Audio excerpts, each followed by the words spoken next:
Hi everyone, in this screencast I'm going to show you how to chunk your Canvas course by utilizing tabs. Basically, we just want to provide clarity to our Canvas courses. Many of you have been using Canvas for a while and you might be noticing that your modules might be growing to a pretty big size, and it makes sense.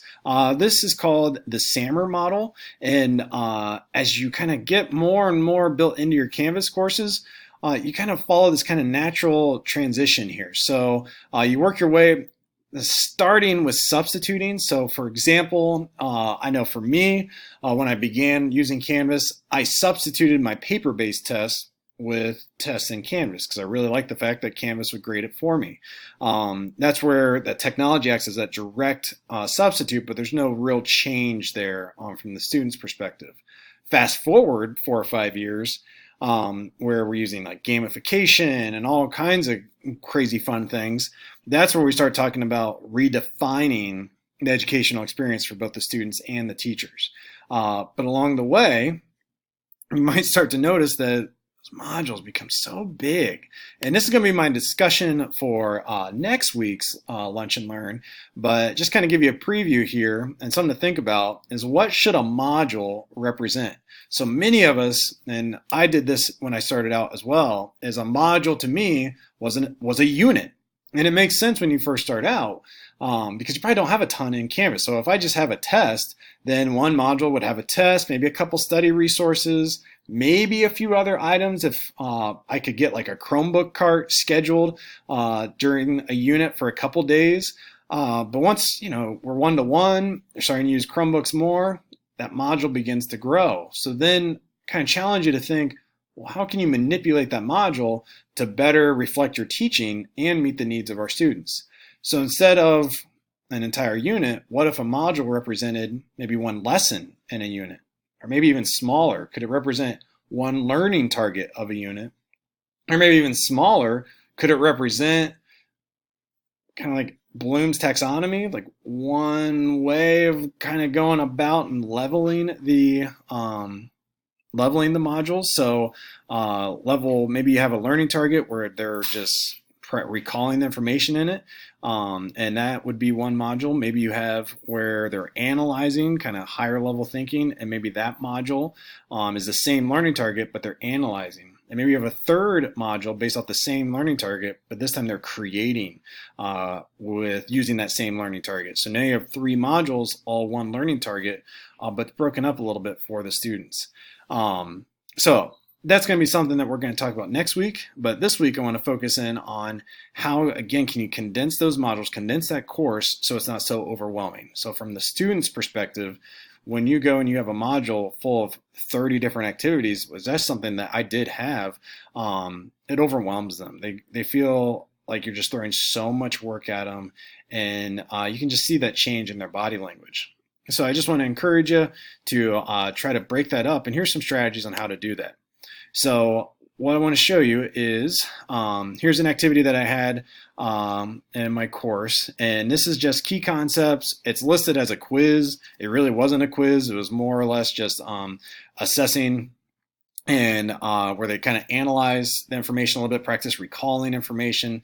And again, it's just like it says, the key concepts of the lesson. And so when they open up that module, all they saw was 10.1 key concepts. That's all they had to complete. So right away, they're like, oh, I just have one thing. They open it up, and now we have what are called tabs. And so in these tabs, I have videos of a screencast, which that's what you are watching right now.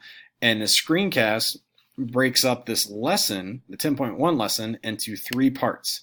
And that's where there are 3 tabs. So the student could go in and watch this video at their own time and get their notes that they need. I have a summary at the bottom, and then they could actually start taking the quiz if they want, or they could go on and go to the next tab. And here's another screencast, and then this one has a YouTube video of a rap that helps and covers the information within this section.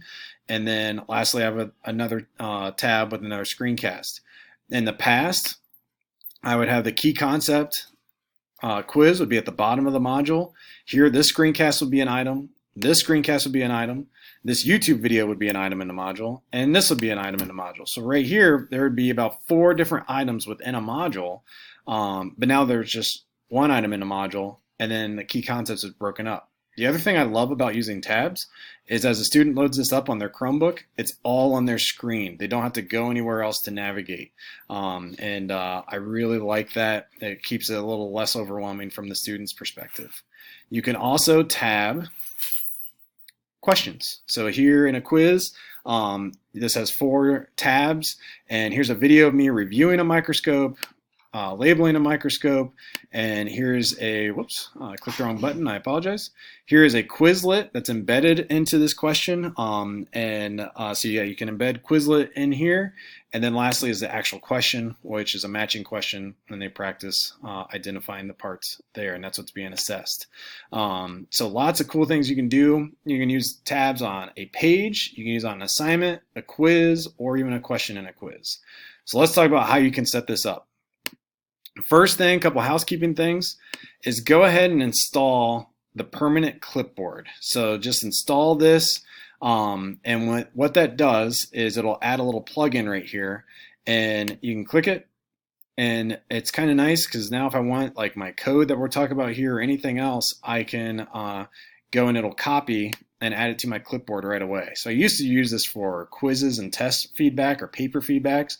If I found myself repeating quite a bit, I would add like common kind of comments, and I could just copy and paste it pretty quick. So just a nice little tool you can use. Once you have that download installed, then what I encourage you to do is create a new entry, and you're going to have the description be pages with tabs HTML. So same thing I have up here, and then the content you're actually going to pull from this link, which is a Google Doc with a code. And so you're going to highlight this entire code. It looks very intimidating. I promise you it's not. And you're going to go in and I'm just going to paste it in here. Okay. So you paste it there, and now you have it, and it looks kind of jumbled on my screen. Don't worry about it. You're going to hit add. I'm going to discard since I already have it installed. And then you can actually close this tab because we no longer need it. It's saved in your permanent clipboard. So when you go to a Canvas assignment of any kind, I'm going to clear this out so you can see exactly everything from the beginning. I've gone to an assignment here, and I clicked edit. And so you see this button that says HTML editor. I'm going to click that, and now I'm going to go up to my permanent clipboard. I'm going to copy, and then I'm going to paste the code here.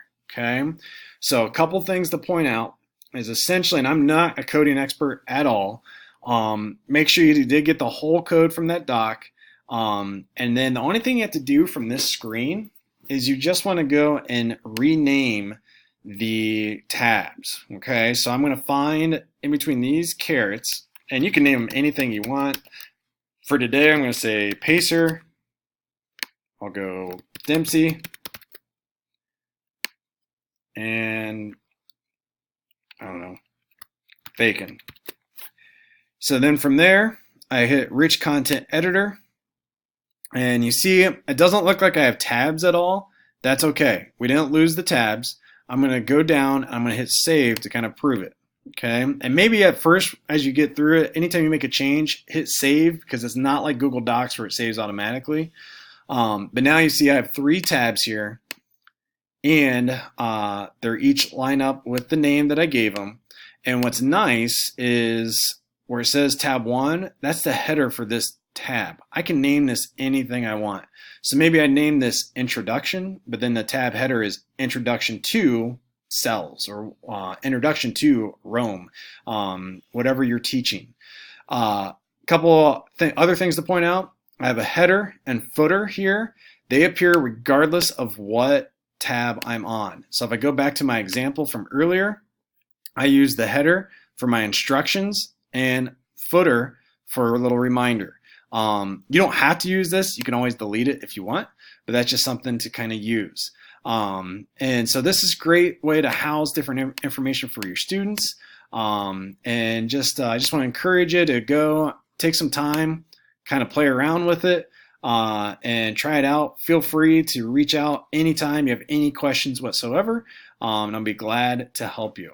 That is all I have for this. If you would be so kind to fill out an exit survey on the presentation I'm going to share out with you, that'd be greatly appreciated. That way I can just learn how I can better serve you. So thank you guys, and have a great week.